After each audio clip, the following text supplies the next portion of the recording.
آج تازہ خبر آئی ہے، گنڈا پور اپنا بھائی ہے، اور میں نے یہ بتایا تھا کہ گنڈا پور جو ہیں انہوں نے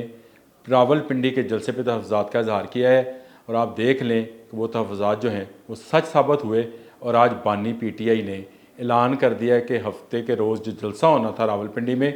اب جلسہ نہیں ہوگا۔ علی امین گنڈا پور وزیر اعلیٰ خیبر پختونخوا، اور وہ کبھی نہیں چاہیں گے کہ جب تک یہ حکومت رہے گی آپ کو جلسہ بکر منڈی میں ہی کرنا ہے۔ سپریم کورٹ سے 2 استعفے آج کل ہفتہ لگے، ایک ہفتہ لگے پہنچ رہے ہیں، مجھے دور سے نظر آ رہے ہیں۔ جو اب تک ذرائع نے جو خبر دی ہے، جو خط مندرجات ہیں وہ بڑے خوفناک ہیں۔ جسٹس یحییٰ افریدی نے ججز کمیٹی میں شامل ہونے سے معذرت کی تھی۔ جسٹس یحییٰ افریدی کی معذرت پر جسٹس امین الدین خان کو کمیٹی میں شامل کیا گیا۔ سینئر ججز سے جسٹس منیب اختر کا رویہ بھی درست نہیں تھا۔ جسٹس منیب اختر ان 2 ججز میں سے ایک تھے جنہوں نے زیر التوا مقدمات کے باوجود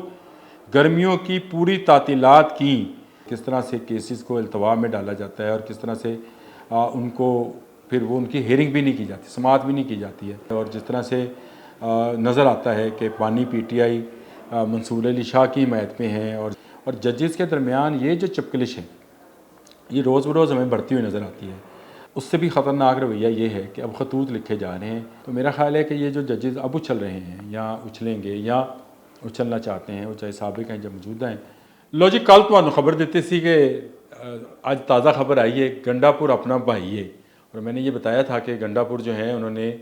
راول پنڈی کے جلسے پہ تحفظات کا اظہار کیا ہے، اور آپ دیکھ لیں کہ وہ تحفظات جو ہیں وہ سچ ثابت ہوئے، اور آج بانی پی ٹی آئی نے اعلان کر دیا ہے کہ ہفتے کے روز جو جلسہ ہونا تھا راول پنڈی میں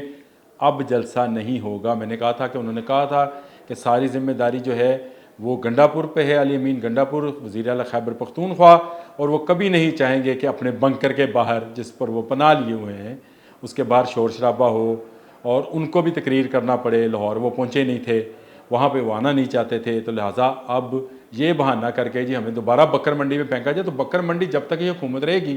آپ کو جلسہ بکر منڈی میں ہی کرنا ہے۔ لیکن یہ اتنی اہم خبر نہیں ہے۔ اہم خبر یہ ہے کہ سپریم کورٹ سے 2 استعفے، جی ہاں،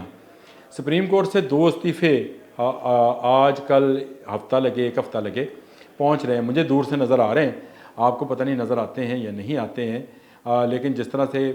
جو میرے ذرائع ہیں ان کو یہ استعفے نظر آئے ہیں۔ اور کیوں نظر آئے ہیں؟ وہ اس لیے کہ آج جسٹس قاضی فائز عیسیٰ نے جواب الجواب، یعنی جو منصور علی شاہ صاحب نے خط لکھا تھا جسٹس صاحب نے ججز کمیٹی کے حوالے سے، جس میں منیب اختر کو شامل نہیں کیا گیا تھا، اس پر ان کا جواب دیا ہے۔ لیکن جواب جو ہے وہ جواب سے زیادہ مجھے چارج شیٹ لگتی ہے جو کہ منیب اختر صاحب کے ساتھ، جو جسٹس منیب اختر ہیں ان کے خلاف ہے۔ عدالتی معاملہ ہے تو کیوں نہ اس کو پڑھ لیا جائے۔ میرا خیال ہے جو اب تک ذرائع نے جو خبر دی ہے، جو خط مندرجات ہیں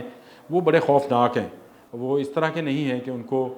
بغیر پڑھے ہوئے یا زبانی بول دیا جائے، لفظ ادھر کا ادھر ہو جائے تو آپ کو پتہ ہے کورٹ کی پکڑ آ جاتی ہے۔ تو میں چاہتا یہ ہوں کہ اس کو پڑھ کے آپ کو سنوا دوں۔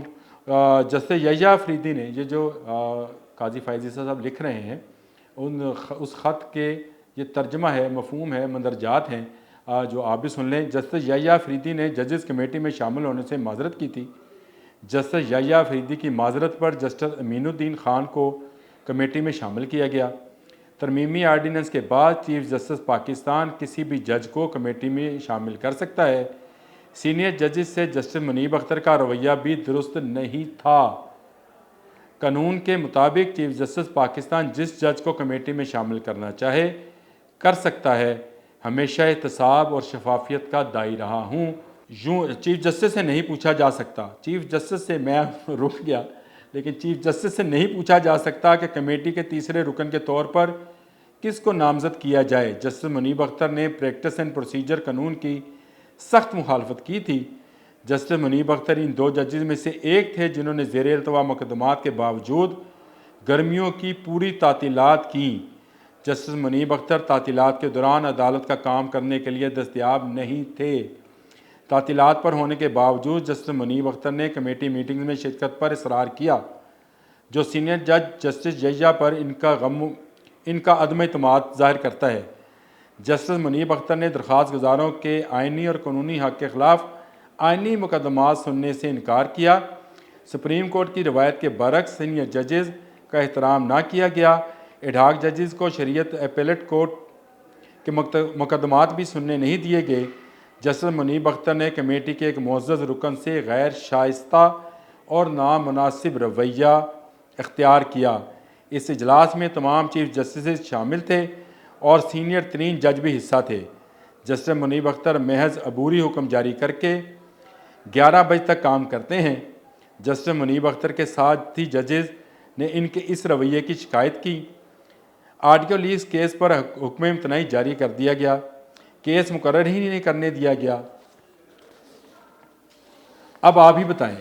کہ یہ جو خط ہے یہ ایک تو وہ اس کا جواب ہے کہ جسٹس منیب اختر کو کیوں نہیں شامل کیا گیا تھا ججز کمیٹی میں، لیکن یہ ایک پوری چارج شیٹ ہے جو بیان کی گئی ہے کہ کس طرح سے کیسز کو التوا میں ڈالا جاتا ہے اور کس طرح سے ان کو پھر وہ ان کی ہیئرنگ بھی نہیں کی جاتی، سماعت بھی نہیں کی جاتی ہے۔ اور اگر آپ تعطیلات پر ہیں تو پھر آپ ججز کمیٹی میں آنے پر کیوں اصرار کر رہے ہیں؟ معاملہ بڑا تیکھا ہوتا چلا جا رہا ہے، اور جس طرح سے نظر آتا ہے کہ بانی پی ٹی آئی منصور علی شاہ کی حمایت میں ہیں اور جسٹس قاضی فائز عیسیٰ جو ہیں ان کا رویہ اس خط سے ظاہر ہے۔ اس سے پہلے جو 70 صفحات پر الیکشن کمیشن کو وضاحت آئی تھی اس میں 2 ججز پر سید منصور علی شاہ نے اسی طرح کے اعتراضات کیے تھے، اور ججز کے درمیان یہ جو چپکلش ہے یہ روز بروز ہمیں بڑھتی ہوئی نظر آتی ہے۔ آپ کو یاد ہے بندیال دور میں بھی ایک واقعہ پیش آیا تھا جس کو کوڈ کیا گیا تھا۔ کوڈ ان کوڈ یہ تھا کہ واک کرتے ہوئے ججز جو لاجز ہیں یا ججز جو گھر ہیں کالونی ہے اس میں واک کرتے ہوئے ایک سینئر ترین جج نے اپنے چیف جسٹس پر کوئی چھڑی اٹھا لی تھی یا کوئی اس طرح کی چیز اٹھائی تھی مارنے کے لیے۔ اس سے بھی خطرناک رویہ یہ ہے کہ اب خطوط لکھے جا رہے ہیں۔ مرزا غالب کے خطوط تو محبت بڑے تھے، یہ کوئی زیادہ محبت بڑے ہیں، اور خط کا جواب اب یہ خط کی صورت میں ہی آئے گا یا استعفے کی صورت میں آئے گا۔ میں تو منتظر ہوں، آپ بھی منتظر رہیں، لیکن یہ معاملہ جو ہے سپریم کورٹ والا یہ دن بدن بگڑتا چلا جا رہا ہے، کیونکہ ایک طرف جو ہے یہ اس طرح کی خطوط بازی ججز کمیٹی پہ جاری ہے، دوسرا 30 تاریخ کو 63 ڈے کے حوالے سے جو سماعت ہونی ہے جس میں 5 رکنی جو لوگ ہیں، 5 رکنی جو ججز ہیں کمیٹی ہے جو بینچ ہے اس کے سربراہی جو ہے جسٹس قاضی فائز عیسیٰ کرنے جا رہے ہیں۔ اس میں بہت سارے معاملات طے ہوں گے، اور اس پر جو وضاحت آئی تھی 8 رکنی ججز کی، انہوں نے یہ کہا تھا کہ جی الیکشن کمیشن جو ہے وہ تحریک انصاف کو سیٹیں دے، اور تحریک انصاف تو اس کیس میں تھی ہی نہیں۔ اب جو الیکشن کمیشن ہے اس نے 3 4 5 دن میٹنگز کی، اور میٹنگ کے نتیجے میں انہوں نے وہ وضاحت کو رول کیا جی اس طرح سے کیا کہ پتہ نہیں رول کی اس طرح سے کیا ہوئے گا، میرا خیال ہے اس طرح سے رول کیا ہے اس کو، اور اس رول کو واپس کر دیا۔ انہوں نے کہا کہ جی یہ وضاحت کی وضاحت کریں کہ جب پارلیمنٹ ایک قانون بنا چکی ہے اور آپ کی وضاحت سے پہلے بنا چکی ہے تو آپ کس طرح سے یہ کہہ سکتے ہیں کہ الیکشن کمیشن سیٹیں تحریک انصاف کو دیں؟ ہمیں بتایا جائے، ہمیں آئین کو ماننا ہے جو کہ جس میں ترمیم کی جا چکی ہے، یا سپریم کورٹ کے فیصلے کو ماننا ہے؟ اب آ جائیں، میں آپ کو ذرا پیچھے لے کے چلتا ہوں۔ 23 اکتوبر 2023 میں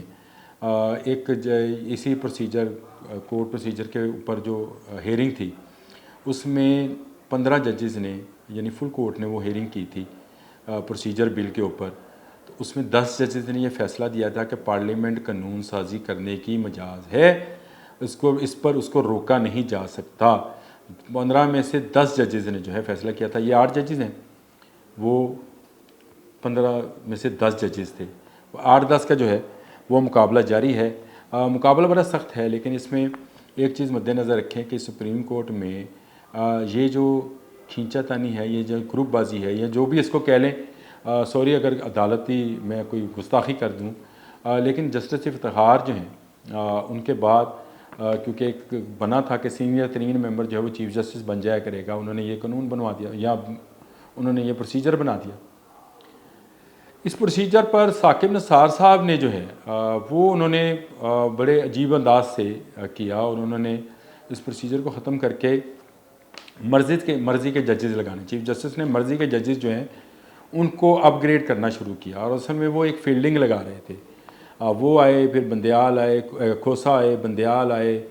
اور اب جیسے قاضی فائز عیسیٰ ہیں، لیکن بندیال تک یہ معاملہ چلتا رہا کہ اپنی مرضی کے اور ججز جو ہیں ان کو ہائی کورٹ سے اٹھا کر اوپر لایا جاتا رہا۔ یہ اصل میں فیلڈنگ لگائی جا رہی تھی کہ ایک کے بعد ایک، ایک کے بعد ایک، ایک کے بعد ایک ثاقب نثار ذہنیت کے ججز جو ہیں ان کو سپریم کورٹ کا چیف جسٹس بنایا جائے۔ یہ میں نہیں کہہ رہا، یہ بہت سینئر تجزیہ کار ہیں، انہوں نے یہ اس بات کو بڑے انداز سے لکھا بھی ہے، اور انہوں نے یہ بتایا کہ اسٹیبلشمنٹ کا مقابلہ کرنے کے لیے یہ جو ججز کی فیلڈنگ تھی وہ شاید اس بات کو بھول گئے کہ جو فیلڈنگ ہے وہ بدلی جانی چاہیے، کیونکہ جو اسٹیبلشمنٹ ہے اس کی فیلڈنگ بدلی گئی، اور وہاں کیونکہ اب فیض نہیں ہے، جو فیض جاری تھا سپریم کورٹ کے ان فیلڈنگ والے ججز کو لیے، وہ اب فیض میسر نہیں ہے، تو اس میں اب ان کو احساس ہونا چاہیے کہ اب وہ کام نہیں چلے گا۔ جس طرح سے میں نے کل بھی آپ کو بتایا تھا کہ اٹھ کے کہا جاتا تھا کہ چیف جسٹس بینچ سے علیحدہ ہو جائیں، حامد خان نے کہا تھا، تو ان کو جس طرح سے بتایا چیف جسٹس نے کہ بھائی آپ میں نہیں ہٹتا، آپ جا کر اپنی نشست پہ بیٹھیں، تو میرا خیال ہے کہ یہ جو ججز اب اچھل رہے ہیں یا اچھلیں گے یا اچھلنا چاہتے ہیں، وہ چاہے سابق ہیں یا موجودہ ہیں، ان کو یہ احساس ہونا چاہیے کہ جو اب فیض والی سہولت تھی وہ ان کو میسر نہیں ہے، اور اب وہ دن گئے جب خلیل خان فاختہ اڑایا کرتے تھے، آپ کا اپنا راج تھا، اب شاید ججز راج پر ایک زد آئی ہے، اور جیسے قاضی فائز عیسیٰ کو اگر ایکسٹینشن ملتی ہے یا ترمیم ہو جاتی ہے تو 2 استعفے یا 3 استعفے جو ہیں وہ تو آنے ہی آنے ہیں، اور یہ اگر استعفے آتے ہیں تو اس کا مطلب ہے کہ بانی تحریک انصاف جن پر آج فرد جرم عائد ہونی تھی نہیں ہو سکی، 2 اکتوبر کی تاریخ دے دی گئی، ان کے لیے مزید سخت وقت آئے گا۔ آپ یاد کریں میرا وہ ویلاگ جس میں نے کہا تھا کہ لو آگے بدل، پانڈے ٹینڈے سانبھ لو۔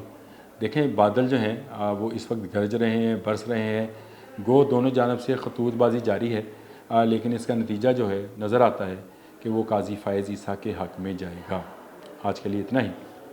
اللہ حافظ۔